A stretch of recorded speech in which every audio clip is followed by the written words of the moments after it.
23rd chapter of the book of Yechezkel. Not a surprising begin. Vayhi dvar Adonai elai lemor, ben Adam. Shtaim nashim vnot eim achat hayu.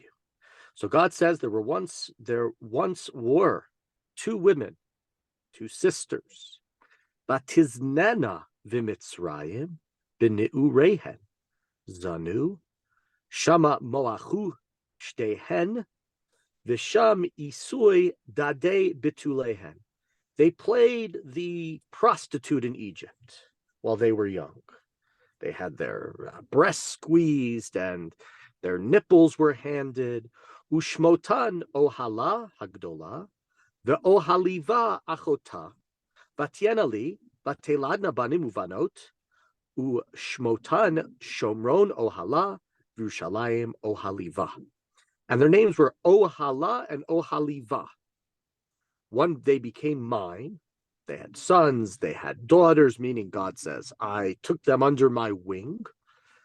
And their names, Ohala, Ohala is the daughter that lives in Samaria, and Ohaliva is the daughter that lives in Yerushalayim.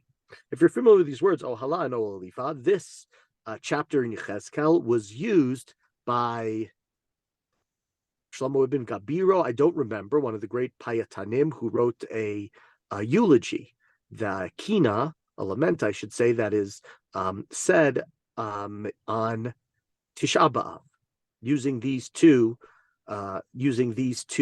names, Ohala and Ohaliva. Ohaliva is, the rabbis say, is like Ohaliba, my tent is in it, which is Yerushalayim.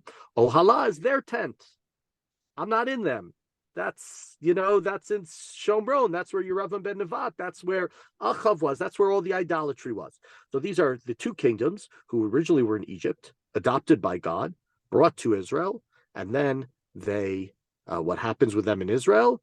Pasuk Hey, verse 5, Atizena oala tachtai, Vategav al ma'ahover el ashur krovim. Oala whored while she was mine, and she lusted after her lovers, after the Assyrian warriors. So we know, right? Ohala, we talked about this. Ashur, Assyria is the great enemy. Assyria destroys the Shomron. Assyria, the Assyrian army under Sancheirav, exiles the 10 tribes. They were clothed in blue, right? The handsome young fellows, right? The allure of this foreign culture. It's almost Hanukkah.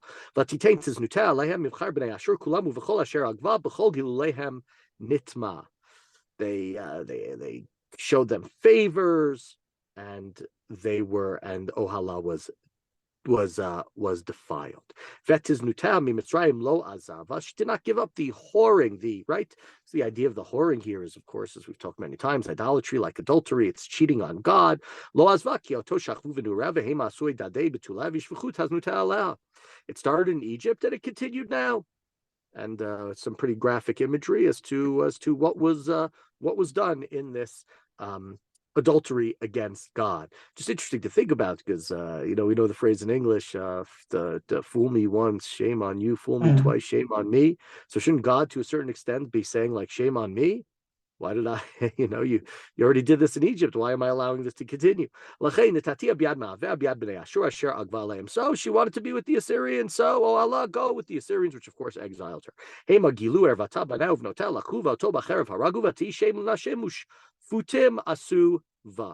So, right, they exposed her nakedness.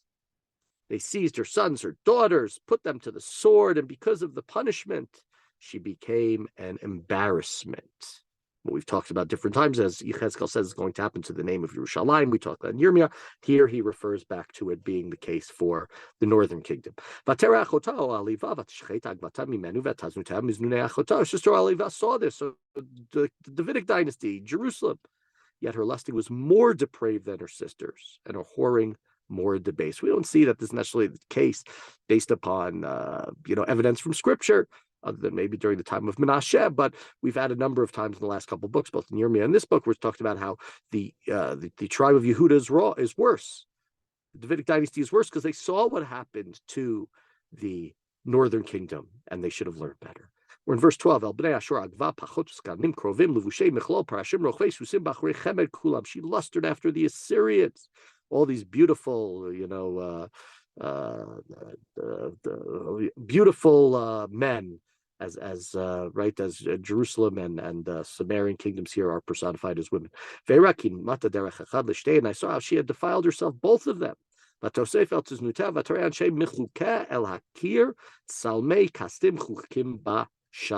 carried her whoring further. She didn't stop with the Assyrians. She wasn't exiled by the Assyrians. Of course, we know the great moment when Yechezkel stands up for God against Assyria, and Sancherib and his armies have to leave in a rush and with a massacre. And now she sees the Kazdim, the Chaldeans.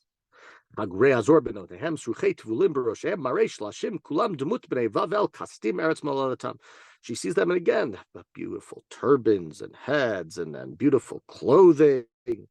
And she looks at them, these beautiful Babylonians. And at the very sight of them, she lusts after them. And she sends messengers to them. So the people of Babylon come, the Mishkav Dodim, to have a love affair with her. And she defiles herself and turns away from them in disgust.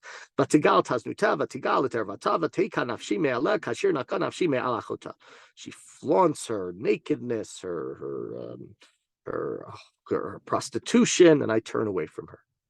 I turned away from her sister, from Ohaliva, the northern kingdom.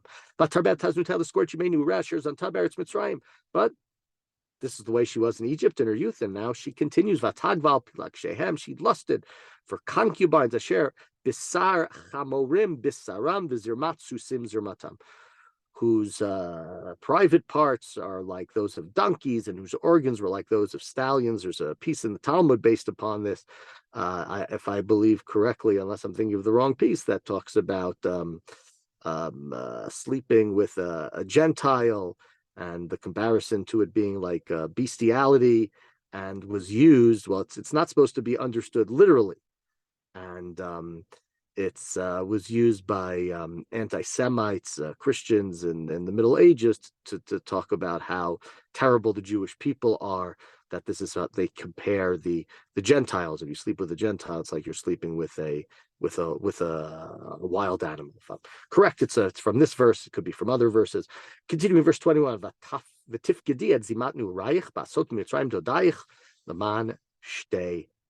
he reverted to your harlotry, just like you did with Egypt. Lachain. And it's just over and over again. One of the words that's used is the word dai, like dodim, which means breasts, and in the English, translated in my English as nipples. And I think part of it is the idea of God in this chapter sort of seen as the lover who is having idolatry committed against him. But it also, we can think of the idea of giving milk, of God as the mother in different places where it's placed there, and so it's almost like they're at the same time they are rebelling against their mother.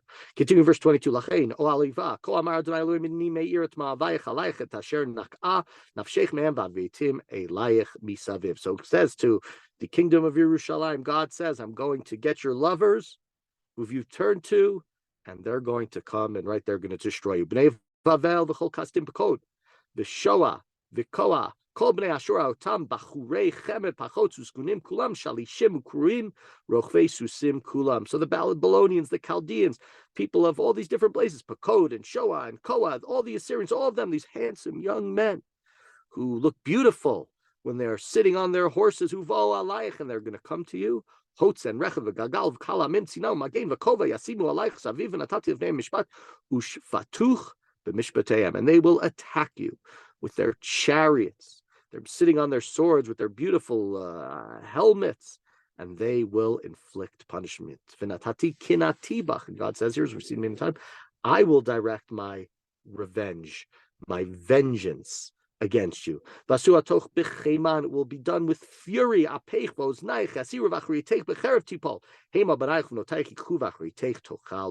will cut off your nose and your ears by the sword. Your sons and daughters will be taken away, and everybody who remains will be devoured, will burn. They'll strip your clothing, take away your jewels. I'll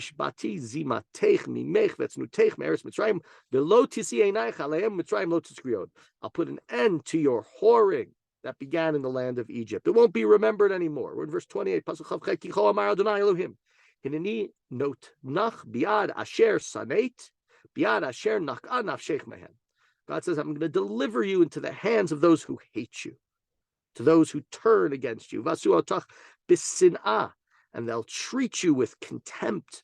V'lachu kol yigiech vasuvech erom ve'erya v'nigle ervat znunaich v'zimtech v'taznunayich. Taznutayich, excuse me. They'll take you away for everything you've worked for, and they'll leave you bare and naked in your prostitution, in your whoredom, right? And leaving you naked here is I believe is also right. They're going to take everything that they have from you. You're going to be all alone. You're going to have no friends. You're going to have no possessions. You're going to have no home. You're going to have no buildings. Everything. You're going to be completely naked to the world. Aso eilelach. These things are going to be done because of your idolatry, because of your whoring of yourself, because of your so easy to run away from me. You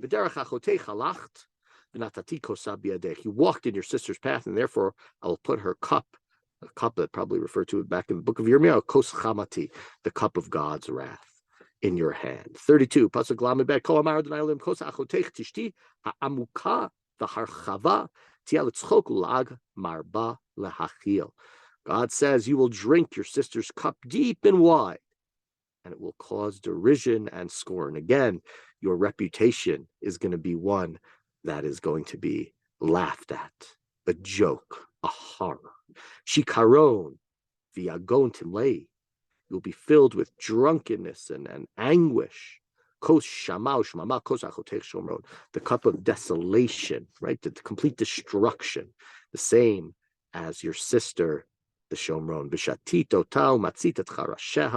You'll drink it, and you'll want to just get the shards. Tagri mei u v'shadayich tina teki ki ani dibarti nu ma'adonai Elohim, and it will tear at your breasts, and this is what God has spoken. It's going to destroy. It's going to come up and it's going to destroy you completely. So the cup is going to be broken. I think come back to the book of Yirmiyahu all the way back when we talked about the potter and the potter's hand, and go down to the potters and see the way that sometimes the pottery is destroyed and it can't be put back together.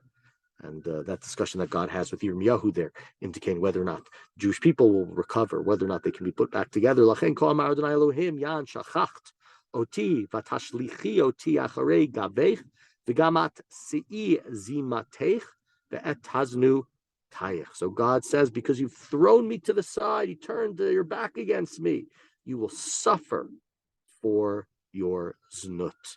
Vayomer Adonai Elai ben Adam. So just like in the last chapter, God told the Yechezkel, excuse me, I said Yirmiyahu, then I almost said Yechezkel, to go hatishbot, go and judge, go tell them, go read to them what they've done wrong. Arraign Ohala and Ohaliva with their abominations, with the horrors, kine afu,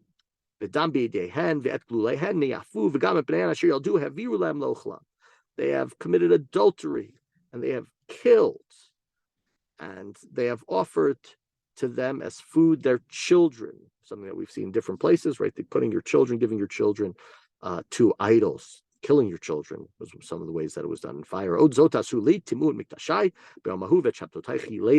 things that we've seen come back to over the last number of chapters.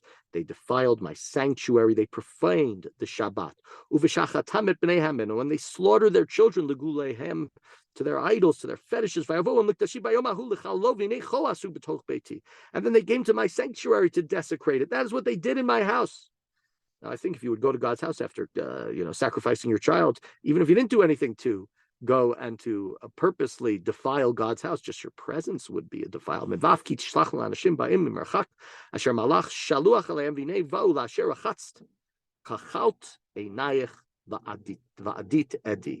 They sent for men from afar, and they bathed them, they painted their eyes, right? It's all because they're doing everything they can in order to go and to in order to go and to commit idolatry, to worship idols. They sat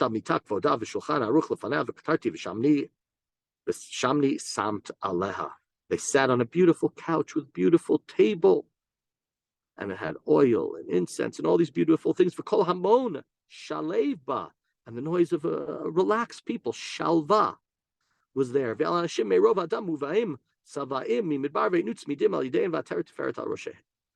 And there were numerous people who were drunk, and they were eating all sorts of food, and they had bracelets on and crowns on their head, right? This beautiful event. Then I said, to destruction with adultery. Look, they're still doing the same thing. They're still doing their znut. And they would go to her as one goes to a prostitute. Ishot hazima. This is how they went to these women. Vanashim tzadikim hema. But righteous men shall punish them.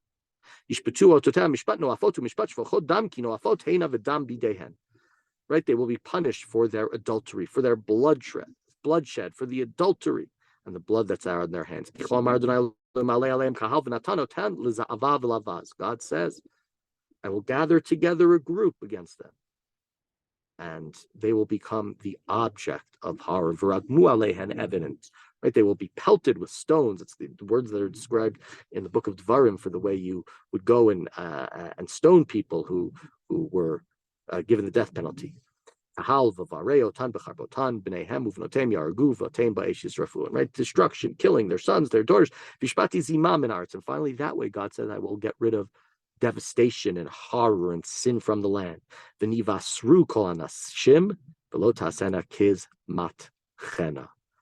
And all of the women will take warning not to do this again.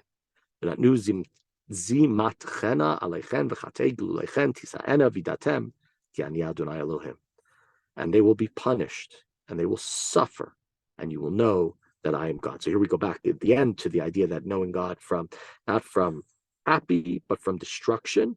And just one comment here, it's not quite the greatest feminist chapter. These are two whoring wives, women, girls, daughters, but nobody looks good, because presumably the men in these chapters are the horrific Assyrians, the Babylonians. So while the Jewish people are compared to women, which does make women look great, it's not as if the men in the story, outside of God, the men with whom they are cohabiting with are no great shake either. They are these evil people, the Assyrians, the Babylonians, the destroyers of many people, many cultures, the murderers, etc., etc.